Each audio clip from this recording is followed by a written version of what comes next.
حجت شرعی ندارم. لیکن در جامعه ترمیزی آمده است که عایشه مادرمان ای جوگه خوش نقل کردگی گفته است تا زمانی که ما با پیامبر همخوابه میشیدیم نه وی از من میدید نه من از وی میدیدم. این امام ترمیزی در کتاب سنن خودش آورده. خب معامله عایشه با پیامبرمان. لیکن فقهای ما همین مذهب حنفی اجازه دادن که زن اگر با دستش از مرد میساز کنه، مردک با دستش ای زن میساز کنه، خب یا اینکه مثال مردک از بگیم پیشی بری زنک بوسه کنه، اینا هیچی باقی نداره. من زور میاد نمیتونم خیلی بفهمونم، زیرا که این سخنهای هستن برادر عزیز که فردا اینها را گوش میکنن یکان خیری نمیاده در راستای من شخصا.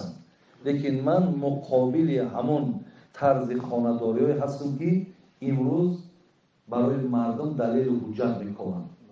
برادرای عزیز همین شیخ سعدی یک شعر زیبا داره، میگه طیران مرغ دیدی؟ میگه وقتی مرغ در آسمان میبینی پریده سای لحظت میبری که یک مهمتری پریده بتونم. طیران مرغ دیدی؟ تو زی پایبند شهوت بدر آی تا ببینی طیران آدمیت. تو همین بنده شهوت نشه رنگ همون پرنده هم پرواز میکنی. یکی امروز ما همین شهوت شرانی مانند از همه بالا میدونیم. چند آدم ها به خدا قسم زنکا زنگ میزنن با آبی دیده بابای حاجی شوهر میگه که اگر همین کار نمیکنی داد نمیتونم. من چیکار کنم؟ بیننده اگه همین نخواه همین دعای زیبای نازنین به همون چیز سبیلی سرت مانه تا در دهن همون زنک نمیمودش داشته یک گمشه خطم دعاتم به همه باشم هم تری میگم این چی دعا بود است که تو بگی همین کار رو بکن من تو را دعات میتونم. برادر عزیز و گرامی تماما به خدا در همین آدم عقل سالم داشتگی همین چیز موافق نمیاد. و طبیعت آدم سالم هم همین چیزا برداشت کنه نمیتونن. اگر طبیعت سالم باشه، یکی اگر طبیعت سالم نباشه همین دهن هر جور زدن میگیری. برای همین ما این چیزا برادر عزیز جانبدار نیستیم هیچ کدام تام برای که یگان دلیل شرعی در همین وجود نداره. ای پیامبر، اصحاب پیامبر، از تابعین همین چیز صورت گرفته باشه نیست.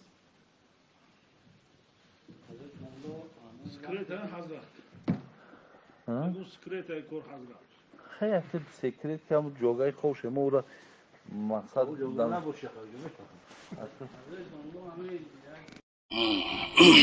کدام گونه سگها را کشتن در اسلام جایز است و در کیها داشتن سگ جایز است؟ دویم سوال، اسلام چی معنی دارد؟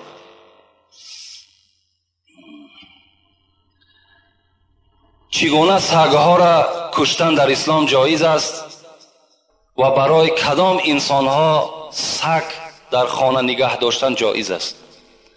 پیغمبر ما و شما حدیث های مبارک نویساندم میگوید لا تدخل الملائکه بیتا فیه کلب و سوره. این ابو هریره ابی طلحه روایت میکند. حضرت میگوید پیغمبر خدا گفت که ملائکه های رحمت در خانه که سگ هست و در خانه که صورت هست داخل نمی شوند. شما ای مردم مسلمان از خاندانتان صورت های بی‌معنی را دور کنین. خاندان همه ما و شما به صورت ها تبدیل یافته است، خانه جین و شیطان شده است. صورت ها را از خانه هاتان دور کنین، صورت پرست هم نشین. و سگ ها هم در خانه بدنش چی هست؟ سبب این است که ملائکه های رحمت در خانه ما و شما داخل نمی شود. برای کیها جایز است؟ رسول اکرم میگه شخصی که اگر رمه داشته باشد، شخصی که اگر زمین داشته باشد، برای پاسبانی زمین، برای پاسبانی رمه و اگر حولی کلانی در خانه داشته باشد، برای او انسان هم سگ داشتن گناه نیست. یعنی حولی هایی که ما و شما داریم در اینها سگ نگاه داشتن جایز است، مگر سگ در داخل خانه راه دادن در کار نیست.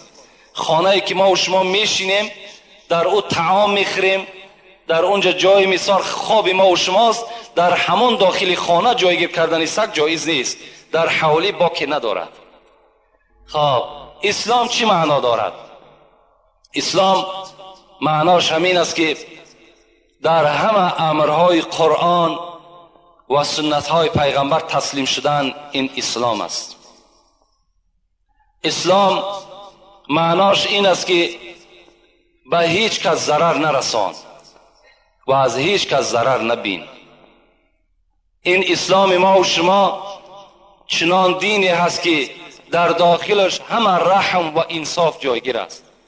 این بهترین دین در روی دنیاست و بهترین دین از جهت آنی است که ما و شما در آخرت از حساب همین دین اسلام در نزد خدا چکار میکنیم؟ نجات میابیم. زیرا خدا خود میگد این الدین عند الله الاسلام، به درستی این که دین در نزد من اسلام است.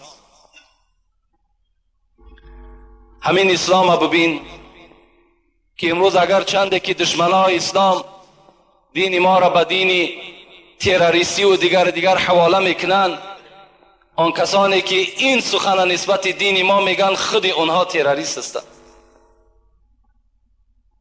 چی جای تروریستی دارد دین اسلام؟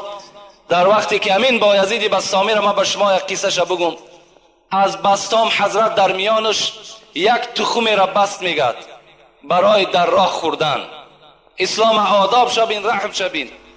آمد به شهر حمدان رسید، بین چند صد کیلومتر طی کرد. وقتی که در یک حمدان نشست، خواست که همون تخمی که همراه خود آوردگی بود برای استفاده کند، نگاه کرد که پری مورچه هست.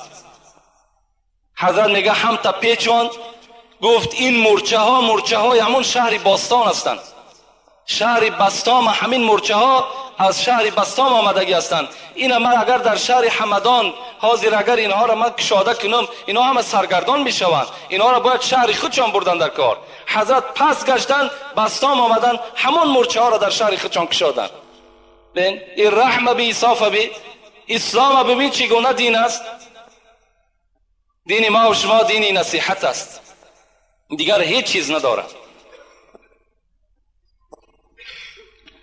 سلام علیکم داملای عزیز. سنی مذهب از شیعه مذهب چی فرق دارد؟ سنی مذهب نیو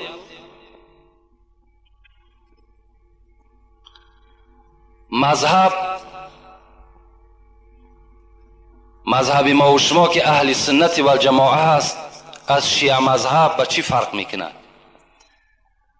هر کسی که جانب قبله نماز میخواند خدا یک و یگانه را میشناسد، پیغمبری او را بر حق میداند، همه اونا برادرای ما و شماست.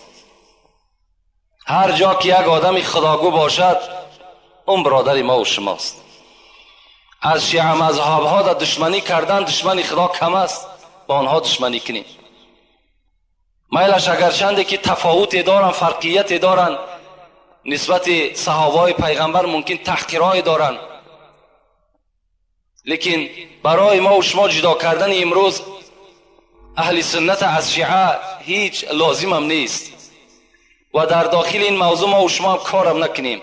همین قدر بدانیم که اونا هم برادر ما و شماست، اونا هم غمخوار اسلام هستند، اونا هم چیکار میکنن؟ در راه اسلام خدمت کرده ایستادن. اکثر امروز تجارت ما و شما از حساب همون مردم شیعه مذهب است. السلام علیکم داملای محترم، با این سوال ها جواب گردانید.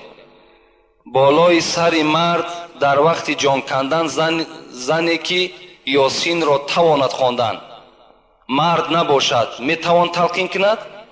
میتواند البته.